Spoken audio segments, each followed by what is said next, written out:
ইল্লাল্লাহ ইল্লাল্লাহ ইল্লাল্লাহ ইল্লাল্লাহ ইল্লাল্লাহ ইল্লাল্লাহ।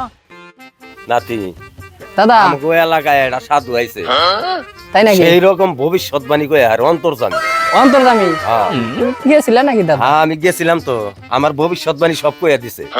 এনা বিশ্বাস করি না, তুমি বোধাই দেখে গেছিলে।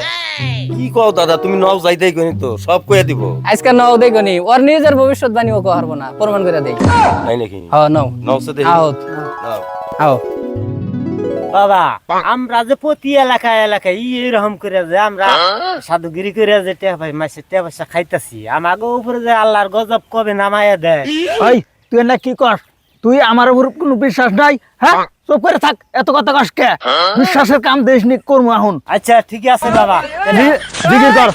আল্লাহ আল্লাহ আল্লাহ আল্লাহ সাধু বাবা, আল্লাহ। এ বাবা, কে রে?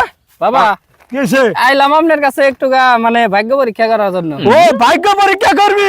সমস্যা নাই, আচ্ছা বাবা, তোর মনের আশা সব পূর্ণ হবো।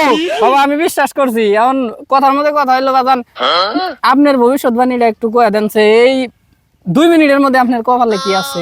ওই তুই আমার ভবিষ্যৎ নিয়ে চিন্তা ভাবনা করস কে? তোর ভবিষ্যৎ নিয়ে কি চিন্তা ভাবনা হেইডা আমার ঠেন ক। শোনো, আমার ভবিষ্যতে কি আছে এটা তোমার বলা লাগবে না। বাবা তোমার ভবিষ্যতে কি আছে, এই যে সামনে 5 মিনিটের মধ্যে কি আছে এটা একটু জানাও আমাকে। বাবা তাহলে আপনার ভবিষ্যৎবাণী আপনি কইতে পারলেন না? না আচ্ছা বাজান, তাহলে আপনার ভবিষ্যৎবাণী আমি 2 মিনিটের মধ্যে কয়ে দিতেছি। কও তুলি। আপনার ভবিষ্যৎবাণী কি দেখবেন? হ্যাঁ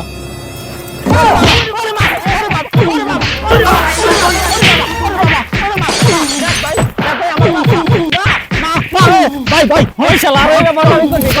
একটা কথা কই, দেখছেন ভাইরা এইরকম বন্ধ ওরা কেউ এরকম কাজ করেন না, নীতি ঠিক রেখে ভালোভাবে চলেন।